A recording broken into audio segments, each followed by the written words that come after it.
Hi Viscom, welcome to week 3. I'm just on our homepage and I'm just going to take you through what you need to complete this week.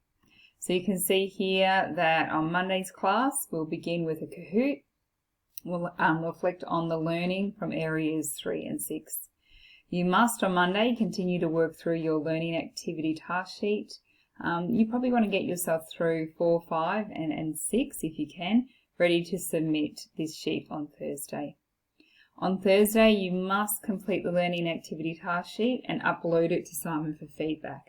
Remembering that the task sheet is a formative assessment, I will give you feedback. You'll be able to see what areas you've consolidated your knowledge and what areas you need to go back and refine your understanding. Ready for our SAC for this outcome, which you can see over here, will be Friday the 8th of May. So the SAC will be a short answer SAC. It will take place for 60 minutes and I'll give you more details about how we will actually do this SAC next week. On Thursday, if you have finished the learning activity task sheet and you've uploaded it to Simon, you can begin the design brief tasks.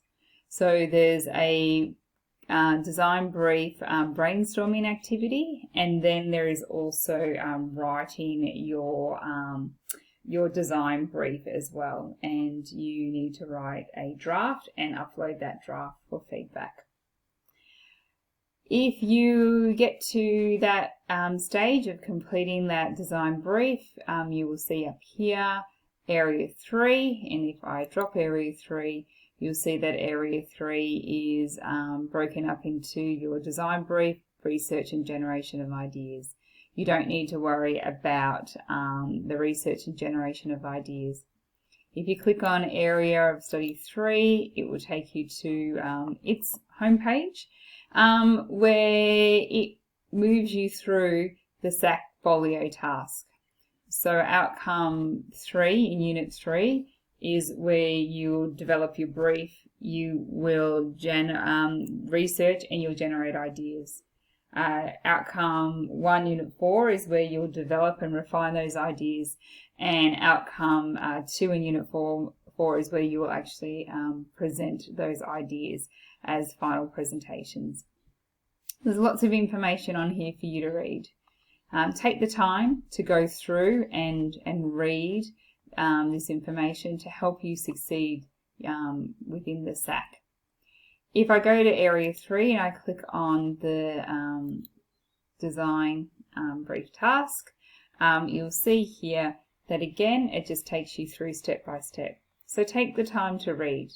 Take the time to write down what you know and what you need to know.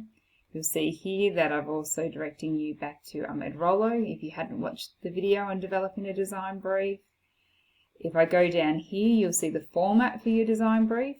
Although it says here there's no specific format mandated, it's suggested that you write it in the form of a letter or maybe an email to a client. And you need to make sure that you've got all of these dot points, these headings covered. Got an example of a brief for you. So here is the 2 presentation products. Overview of who the client was, target audience, and then you can see here that you've got 2 presentation, 2 communication needs, and the needs need to be different. You've got 2 purposes, context, 2 lots of constraints and expectations, and 2 lots of presentation formats.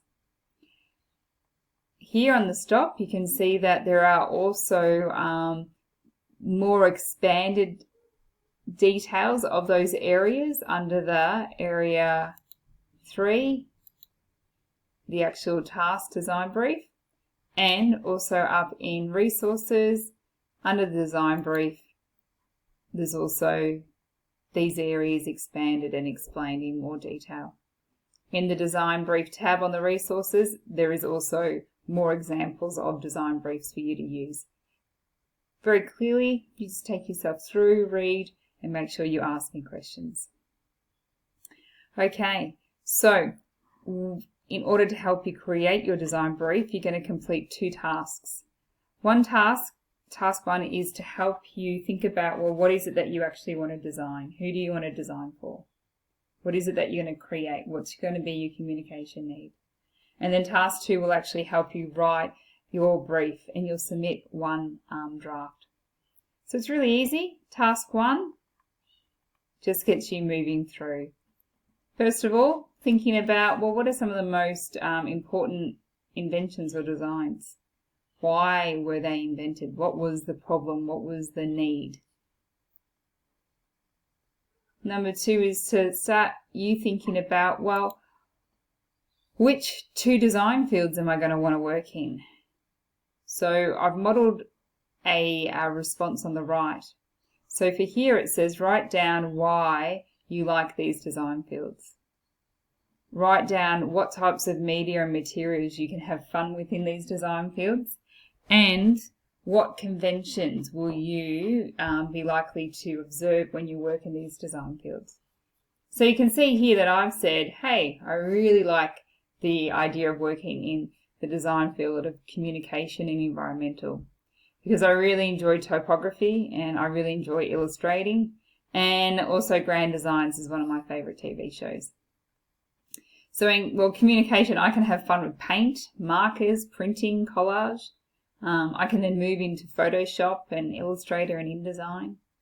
I know that I'm going to have to talk about typography conventions, tracking, kerning, leading, and layout grid conventions in my folio. So I'm going to need to know those terms and how to use them well. In environmental design, I can have fun with models, sketching ideas, and working on CAD and programs like SketchUp. You know, I'm going to need to make sure that I'm aware that I'm going to have to work with conventions like floor plans and elevations, scale and correct dimensioning. You know, I'll need to show final designs using perspective drawing. So that's me looking at, well, what can I have fun with, and what will I need to talk about in my folio? And even though maybe I'm not 100% I'm still a bit of a novice when it comes to kerning, that's okay, because I can learn that through my folio. Below, I've just put down some potential clients and giving you an example of 2 very different communication needs. Like here, for example, a film production company. Maybe they're looking for a sci-fi film set design, so environmental design. And they also need a costume. They want a costume made. So looking at a little bit of industrial design. Over here, maybe it's a outdoor goods retailer store, and they're looking for a camping booklet. They want some communication design, and they also need a new torch. They want a new torch design, so some industrial design. Okay, number 2 is consider a client. Who's going to be your client? Brainstorm potential clients that you might be interested in working for. Identify the one you choose and why. You know, so I said over here, because I want to work in communication environmental design, potential clients could be retail stores, circus, film and stage companies, councils, architects firms. And I've selected that I'm going to work with the new Bendigo stage company Arena, because they're a small company who produce 3 or 4 people shows, and I'm interested in set design. Question 4, well, what's the communication need? What's the problem? So here I'm saying, well, for Arena, they, 1, need a set design for a new stage play called Where Are My Underpants? And they also want a promotional poster for this new stage play. My target audience, who are they going to be? Well, for this, I'm thinking kids from the ages of 6 to 11, because the play is going to be a humorous comedy. Now, remembering, I've just made this up. There is no play called Where Are My Underpants? Arena is an actual company, but I'm just using them as a fictional company for this process. I need to think about, well, what's the purpose? What's the context? And I've broken it up So number one, my set design for Arena need one is a set design. The purpose of a set design is to inform the audience about the concept of the production. It also supports the actors to physically tell the story. The context is that it's going to be on a stage within a theatre house. My promotional poster, the purpose is to promote the show to the target audience. And I've said the context is that the poster will be seen in the foyer of the theatres itself, library, bus stops, cafes, schools, Facebook or Instagram. Number 6, consider factors that could shape my design. Okay, so you might want to go to the factors that influence design under the resource tab. And you also had a look at that in the learning task sheet you've been working on too. So I'm going to have to think about the functional and safety considerations. It's going to have to be easily to be erected and dismantled because it's going to be travelling. For the promotional posters, I'm going to have to think about the literacy level of my target audience.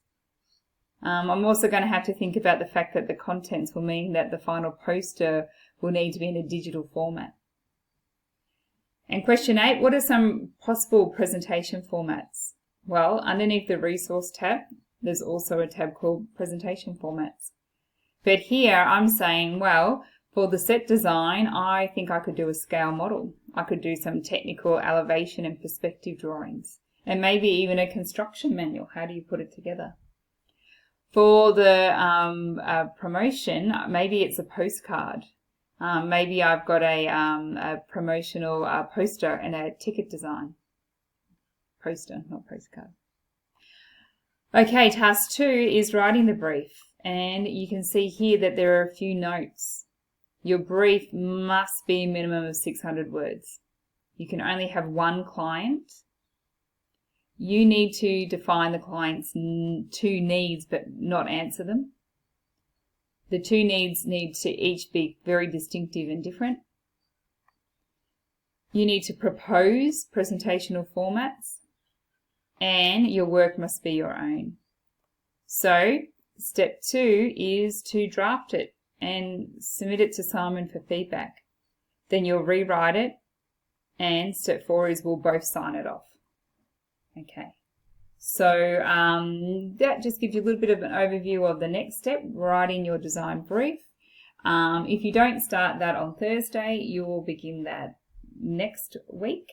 But I highly recommend that if you are very, very keen, that you jump on over the next weekend and start this task, because it's really exciting. You've got up to your SAT folio, which is pretty cool. All right, I'll speak to you guys tomorrow. Enjoy your week.